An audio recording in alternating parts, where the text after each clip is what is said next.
بسم اللہ الرحمن الرحیم الحمد للہ رب العالمین وصلی اللہ علی محمد وآلہ الطاہرین اللہم صلی علی محمد وآل محمد۔ چلیں آج کے درس کا عنوان ہے نماز اور روزہ۔ قرآن مجید میں بہت ساری آیتیں نماز اور روزے کے حوالے سے ہیں۔ یہ دونوں اللہ کی عبادتوں میں عظیم مرتبہ رکھتی ہیں اور فروع دین میں سے یہ ابتدائی دو فرعیں ہیں۔ معبود حقیقی، ٹھیک، عبادت انسان کا ایک فطری تقاضا ہے۔ ہر انسان کسی نہ کسی انداز میں کسی نہ کسی طریقے سے اس تقاضے کو پورا کرتا ہے۔ عبادت فطری چیز ہے۔ دنیا کا ہر انسان اپنے اس فطری تقاضے کو کسی نہ کسی انداز میں مولانا پورا کرتا ہے۔ جو لوگ خدا حقیقی، معبود حقیقی کے علاوہ کسی اور چیز کی عبادت کرتے ہیں، ان کی خطا یہ نہیں ہے کہ وہ عبادت کرتے ہیں۔ عبادت تو تقاضا ہے، فطرت ہے، عبادت کرنا ان کا غلط نہیں ہے، بلکہ ان کی غلطی یہ ہے کہ خدا حقیقی کو چھوڑ کے کسی اور کی عبادت کر رہے ہیں۔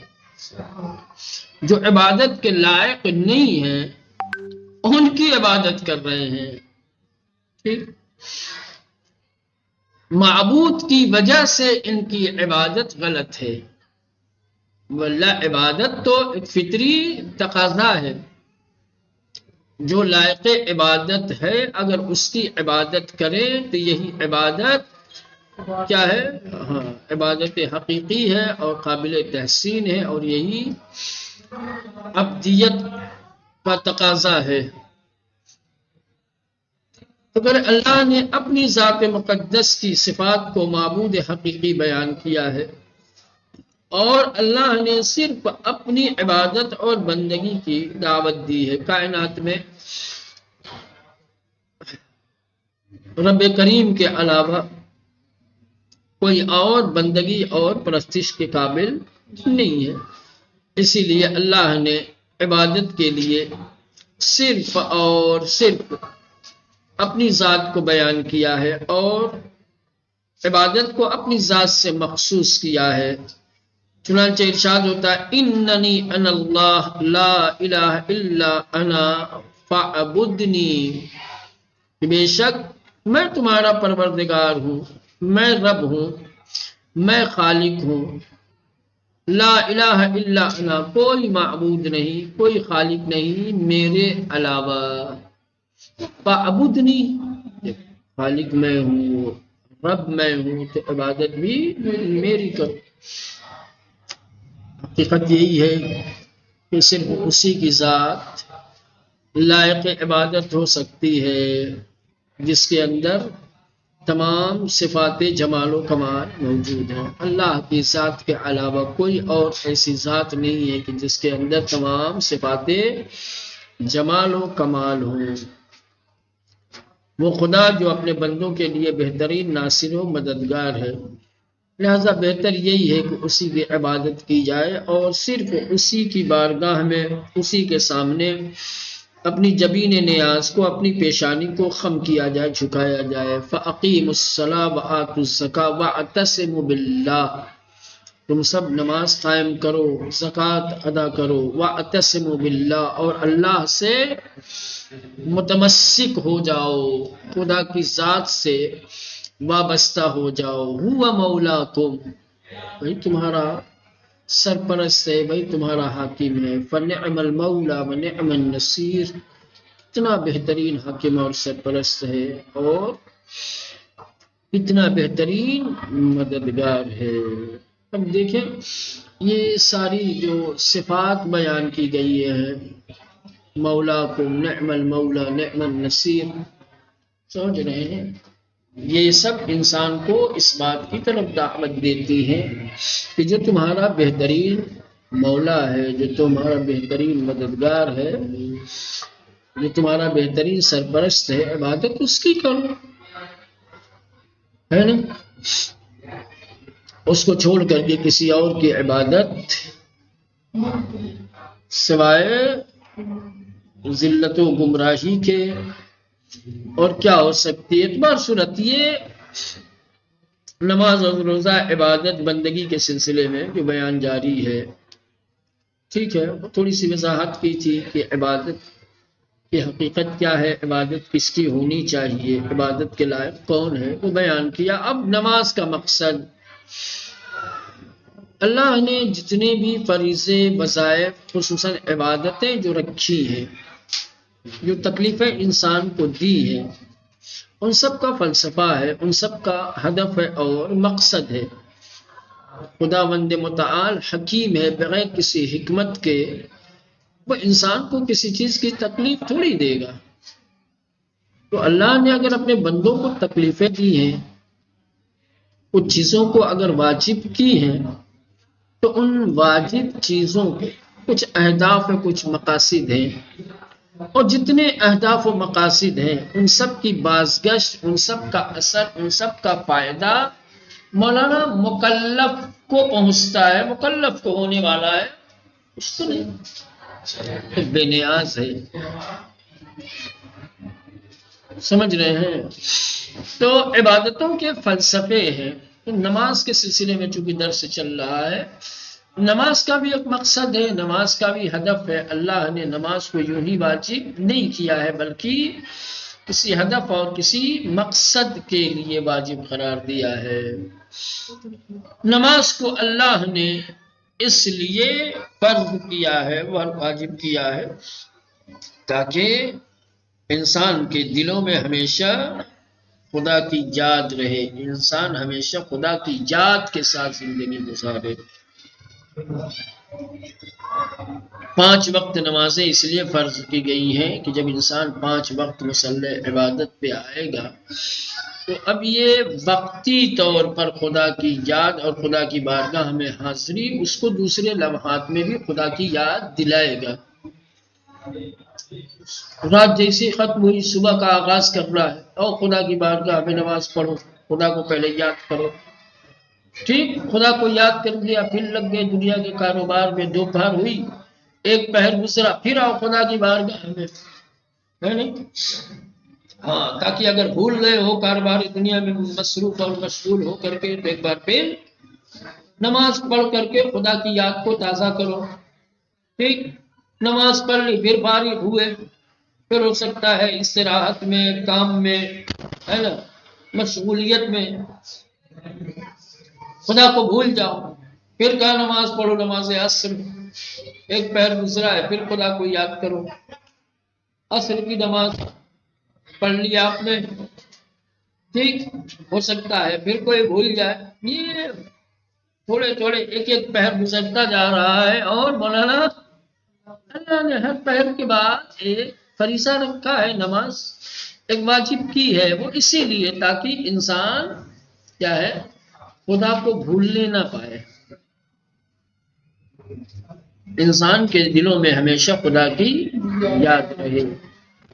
نماز کا ایک مقصد ہے، البتہ یہ مقصد تام نہیں ہے، تمام مقصد نہیں ہے، سمجھ رہے ہیں، یہ نماز کا ایک مقصد ہے۔ البتہ اگر خدا کی یاد ہمیشہ انسان کے ذہن میں رہے، یہ سب سے بڑی چیز ہے، بس یہ اطاعت کی طرف لے جانے کے لیے اور معصیت سے بچانے کے لیے کافی ہے۔ انسان اطاعت کی ادائیگی میں سستی یا کوتاہی اسی وقت کرتا ہے جب خدا کو بھول جائے، یا انسان معصیت اور گناہ کی طرف اسی وقت قدم بڑھاتا ہے جب خدا یاد نہ رہے۔ صورت نماز کے مقصد کو قرآن نے اس طریقے سے بیان کیا ہے کہ اننی انا اللہ لا الہ الا انا فاعبدنی، اتنی عبارت تو اوپر بھی گزر گئی، وَأَقِمِ الصَّلَاةَ لِذِكْرِي، اور نماز کو قائم کرو میری یاد کے لیے۔ نماز اس لیے فرض کی گئی ہے تاکہ انسان اپنے رب کو یاد رکھے، ٹھیک۔ نماز تو بہت سارے لوگ پڑھتے ہیں، اب پتہ نہیں نماز سے خدا کی یاد آتی یا نہیں، یہ میرا مشہور جملہ ہے نا، نماز میں سب کچھ یاد آتا ہے جس کے لیے نماز پڑھتے ہیں، اس کے علاوہ، ہے نا۔ معصرت تو اللہ نے اس آیت کریمہ میں نماز کا مقصد اپنی یاد کو بتایا ہے۔ اب سچے نمازی، پہلے نماز ایسے بہت سے لوگوں کے لیے سخت و سنگین ہے جو صرف ایک بوجھ کو اتارنے کے عنوان سے نماز پڑھتے ہیں۔ کہ بہت سارے ایسے افراد ہیں جو واقعاً، بلکہ ایک کثیر تعداد ہے، اکثر لوگ، بلکہ اکثر کہا جاتا ہے، اکثر لوگ نماز کو ایک بوجھ سمجھتے ہیں، سمجھ رہے ہیں، اور اس بوجھ کو ہلکا کرنے کے لیے نماز پڑھتے ہیں، جبکہ نماز بوجھ نہیں ہے، سمجھ رہے ہیں؟ ہاں، بوجھ ان کے لیے ہے جو خدا کی یاد سے غافل، بوجھ ان کے لیے ہے جن کے دلوں میں خدا کا خوف نہیں ہے، خشیت الہی جو نہیں رکھتے۔ ہاں، وَإِلَّا جن کے دلوں میں خشیت الہی پایا جاتا ہے ان کے لیے نماز بڑی چیز ہے، بوجھ نہیں ہے، بلکہ ان کے لیے سکون روح، سکون قلب کا ذریعہ ہے۔ تو نماز ایسے بہت سے لوگوں کے لیے سخت و سنگین ہے جو صرف ایک بوجھ اتارنے کے عنوان سے نماز پڑھتے ہیں۔ نماز کو بوجھ نہیں سمجھنا چاہیے۔ وَاسْتَعِینُوا بِالصَّبْرِ وَالصَّلَاةِ، نماز ایک ایسا فریضہ ہے جو انسان کے فکر سے، انسان کے سر سے، انسان کے خیالات سے بہت ساری دوسری فکروں کے بوجھ کو ہلکا کرتی ہے۔ خود یہ بوجھ نہیں ہے، بلکہ یہ بوجھ کو ہلکا کرنے والا فریضہ ہے۔ یہ سکون قلب کا باعث ہونا چاہیے، انسان کی فکر اور انسان کی روح کی فرحت اور اس کی خوشی کا سبب ہونا چاہیے۔ وَاسْتَعِینُوا بِالصَّبْرِ وَالصَّلَاةِ، اگر نماز بوجھ ہوتی تو نماز سے مدد مانگنے کا حکم تھوڑی دیا جاتا، بوجھ اور بڑھایا تھوڑی جاتا۔ خدا بہترین مولا ہے، خدا بہترین مددگار ہے، ابھی اوپر گزرا ہے، فَنِعْمَ الْمَوْلَى وَنِعْمَ النَّصِيرُ، بہترین مولا اور بہترین مددگار وہ ہے جو بوجھ کو ہلکا کرنے اور اتارنے کا حکم دے یا اس کے اسباب فراہم کرے، نہیں انسان کے بوجھ کو اور سنگین بنائے یا انسان کے بوجھ کو اور بڑھا دے۔ تو اللہ بہترین مددگار ہے، وہ اگر کسی چیز سے مدد مانگنے کا حکم دے رہا ہے تو اس کا مطلب یہ کہ وہ چیز انسان کے بوجھ کو سبک بنانے والی ہے، نہ کہ خود بوجھ ہے۔ بوجھ سے بوجھ بڑھتا ہے، بوجھ گھٹتا، نماز بوجھ نہیں ہے۔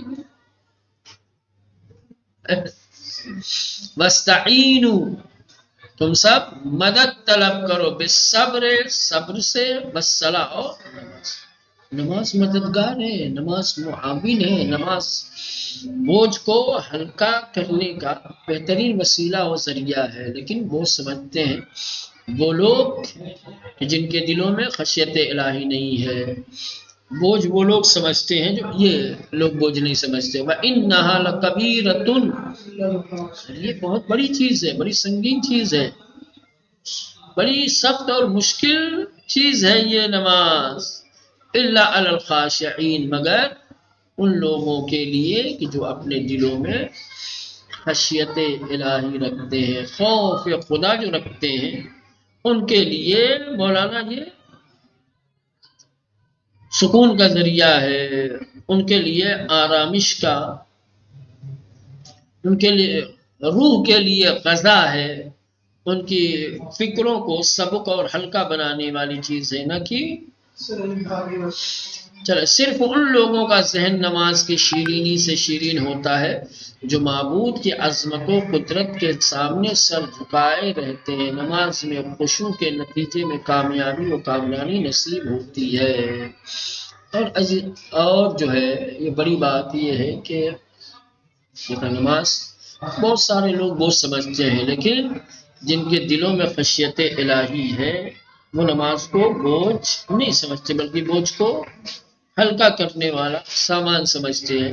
اور یہ خشیت الہی کے ساتھ اگر نماز ہو تو پھر یہی نماز انسان کی سربلندی اور اس کی کامیابی کا وسیلہ بنتی ہے، ذریعہ بنتی ہے، راستہ بنتی ہے۔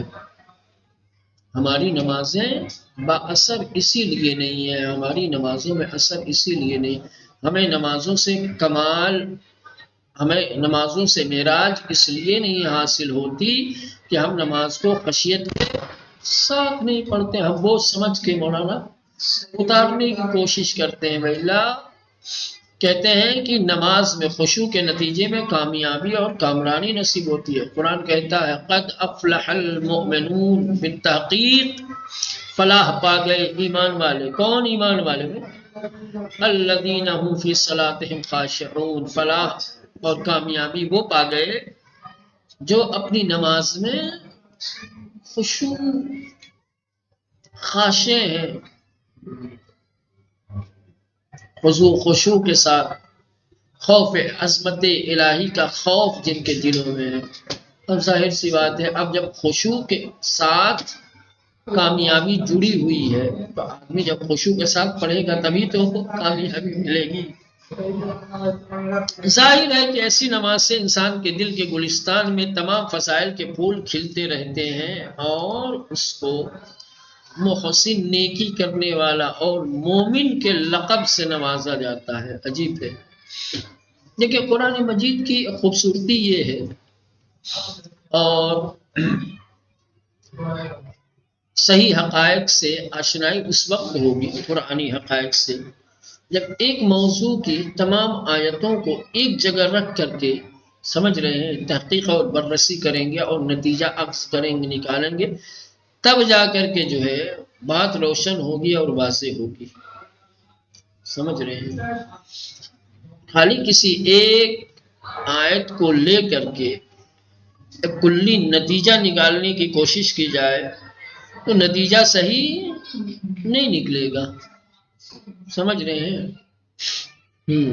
تو اب یہ دیکھیں، نماز یہ بہت سارے فضائل ہیں، آپ سب جانتے ہیں، نماز کی عظمت کو آپ جانتے ہیں، نماز کے اہداف کو آپ نے پہچان لیا، نماز کے جو اثرات ہیں، نماز کے جو نتائج ہیں وہ کن کے لیے ہے؟ ہر نمازی کے لیے؟ نہ بھائی، ہر نماز کے لیے نہیں ہے۔ یہ آیتیں سب بتا رہی ہیں۔ سمجھ رہے ہیں؟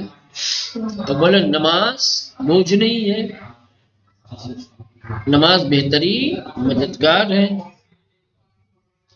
دوسرے، نماز انسان کو فلاح و کامیابی تک لے جاتی ہے۔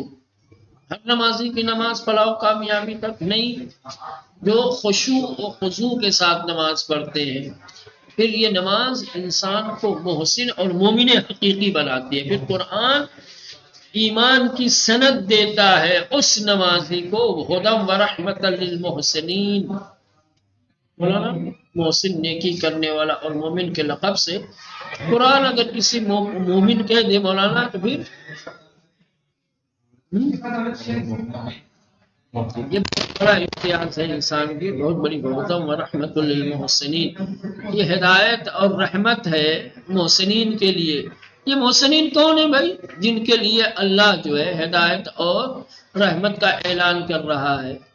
کہہ رہے کہ محسن الذین یقیمون الصلاۃ، وہ لوگ ہیں جو نماز کو قائم کرتے ہیں، ویؤتون الزکاۃ وہم بالآخرۃ هم یوقنون۔ ٹھیک، یہ ان کی صفتیں ہیں محسنین کی۔ محسن کون ہے؟ نماز پڑھنے والا، زکوٰۃ دینے والا، آخرت پر یقین رکھنے والا۔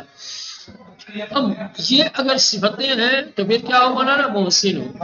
اب محسن ہو گئے تو کیا؟ ہدی و بشری، ہدایت کے اوپر کیا؟ بشارت ہے، ہدایت ہے اور خوشخبری اور بشارت ہے، کس کے لیے؟ للمؤمنین، مومنین کے لیے۔ اب یہ مومنین کون ہے بھائی؟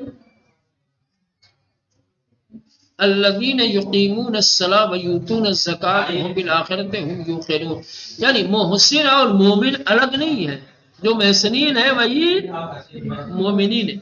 اور دیکھا نماز پڑھنے والے کو قرآن محسن بھی کہتا ہے اور مومن بھی کہتا ہے۔